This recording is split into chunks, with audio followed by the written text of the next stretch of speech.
ఇసుక, laterite, bauxite, క్వాడ్సు, silica, మట్టి, ప్రతి నియోజకవర్గంలో పేకాట క్లబ్బులు, ఇంకా కుటుంబిషన్ల కాడ నుంచి మొదలు పెడితే ఇంకా స్కాములు అనేకం. భూములు ఇష్టం వచ్చినట్టుగా రూపాయికి ₹10 ఇవ్వడం. కరెంటు కొనుగోలు మనం ₹2.49 మనం కరెంటు కొనుగోలు చేసి రైతులకు మేలు చేసే విధంగా మనం అడుగులేస్తే వీళ్ళు ₹4.60 ఆ రోజు యాగి చేసిన వాళ్ళు ఈరోజు ₹4.60 కరెంటు PPL అగ్రిమెంట్లు ఎంటర్ అవుతున్నారు. ఏది చూసుకున్నా స్కాములే.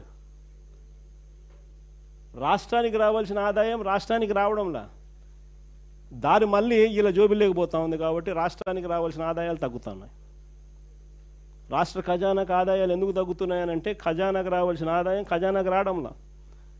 మన హయాంలో ఇసుక ఎగ్జాంపుల్ చెప్తా, 750 కోట్లు సంవత్సరానికి ఖజానాకు వచ్చేది. ఈరోజు ఖజానాకు రూపాయి రావడంలా. ఇసుక రేటు మన హయాంలో కన్నా డబల్ రేటు. అంటే ఆ ఆదాయం ఖజానాకు రాకోకుండా దారి మళ్ళుతా ఉంది. తెలుగుదేశం పార్టీ వాళ్ళ జోబులు లేకపోతా ఉంది. GST ఎందుకు తగ్గుతూ ఉందంటే దానికి కారణం రాష్ట్రానికి రావాల్సింది వస్తూ ఉంటాయి కదా. ప్రతి విషయంలోనూ కూడా ఇసుక అంతే, మట్టి అంతే, క్వాడ్సు అంతే, సిలికా అంతే, మైన్లలో నుంచి నేరుగా వాళ్ళకి పోతాం, వాళ్ళ జోబీలో లేకపోతా ఉంది. అందుకని రాష్ట్రానికి సంబంధించిన ఆదాయం రాకుండా ఇలా పర్సనల్ జోబీలు లేకపోయి రాష్ట్ర ఖజానా దివాలా తీస్తూ ఉంది. 17 నెలల్లో 2 లక్షల కోట్ల అప్పు.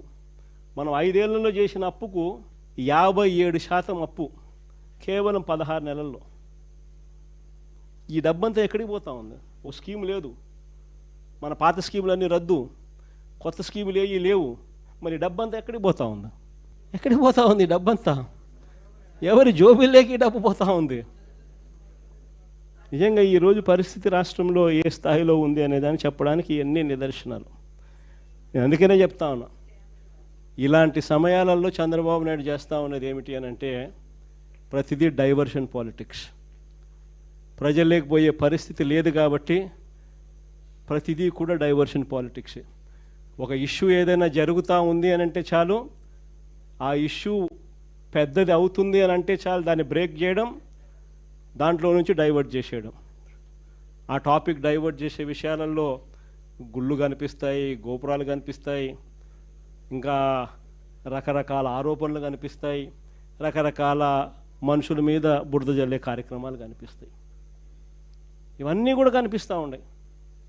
నేను మీ అందరితో కూడా ఒకటే చెప్తా ఉన్నా, చంద్రబాబు నాయుడు అనే వ్యక్తి ప్రజల్లోకి పోయే పరిస్థితి లేదు. సజావుగా ఎలక్షన్ జరుపుకునే పరిస్థితి అంతకన్నా లేదు. సజావుగా ఎలక్షన్ జరిగితే చంద్రబాబు నాయుడుకు డిపాజిట్లు రావన్న సంగతి చంద్రబాబుకు తెలుసు. కాబట్టే ఈ పెద్ద మనిషి ఎన్నికలు సజావుగా జరిగించే కార్యక్రమం చెయ్యడు. కాబట్టి మీరంతా ఇంకా ఎక్కువ సన్నద్ధం కావాలి. కాబట్టి మీరంతా ఇంకా ఎక్కువ గట్టిగా నిలబడాల్సిన పరిస్థితి వస్తుంది. 14 సంవత్సరాలు అయింది మన పార్టీ పెట్టి. ఈ 14 ఏళ్ల కాలంలో పార్టీ ఇంత బలంగా ఉండడానికి కారణం ఎవరు అని అంటే వైఎస్ఆర్సీపీ ఫ్యామిలీ. ప్రతి కార్యకర్త నిజంగా భుజాన వేసుకున్నాడు కాబట్టే, ప్రతి గ్రామంలోనూ ఉన్న ప్రతి కార్యకర్త భుజాన వేసుకున్నాడు కాబట్టే పార్టీ ఇంత బలంగా ఉంది. మొన్న జరిగిన ఎన్నికల్లో కూడా ఒక్క వైఎస్ఆర్సీపీ ఒక్కటే ఒకవైపు, మిగిలిన అన్ని పార్టీలు ఒకవైపు, అందరూ ఒకవైపు, మనం ఒక్కళ్ళం ఒకవైపు. అయినా 40% ఓట్ షేర్తో గట్టిగా నిలబడ్డాం.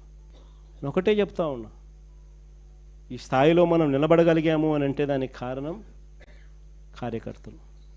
నేను ఈ గ్రామంలో వైఎస్ఆర్సీపీ కార్యకర్తను, ఈ గ్రామంలో నేను మహిళా అధ్యక్షురాలను, ఈ గ్రామంలో నేను రైతు అధ్యక్షుణ్ణి, ఈ గ్రామంలో నేను యువత అధ్యక్షుణ్ణి, ఈ గ్రామంలో నేను సోషల్ మీడియా అధ్యక్షుణ్ణి, ఈ గ్రామంలో నేను బీసీ అధ్యక్షుణ్ణి, ఈ గ్రామంలో నేను ఎస్సీ అధ్యక్షుణ్ణి అని అనుబంధ విభాగాలు గ్రామ స్థాయిలోకి వెళ్ళి అక్కడ మన పార్టీని ఓన్ చేసుకొని భుజస్కంధాల మీద వేసుకొని వాళ్ళు ఆ తర్వాత వాళ్ళ కమిటీలు వాళ్ళు వేసుకుంటే ఆ తర్వాత చంద్రబాబు నాయుడు కాదు కదా వాళ్ళ నాయన తలుచుకున్నా కూడా వైఎస్ఆర్సీపీ గోటికి కూడా పనికి రాకుండా పోతారు.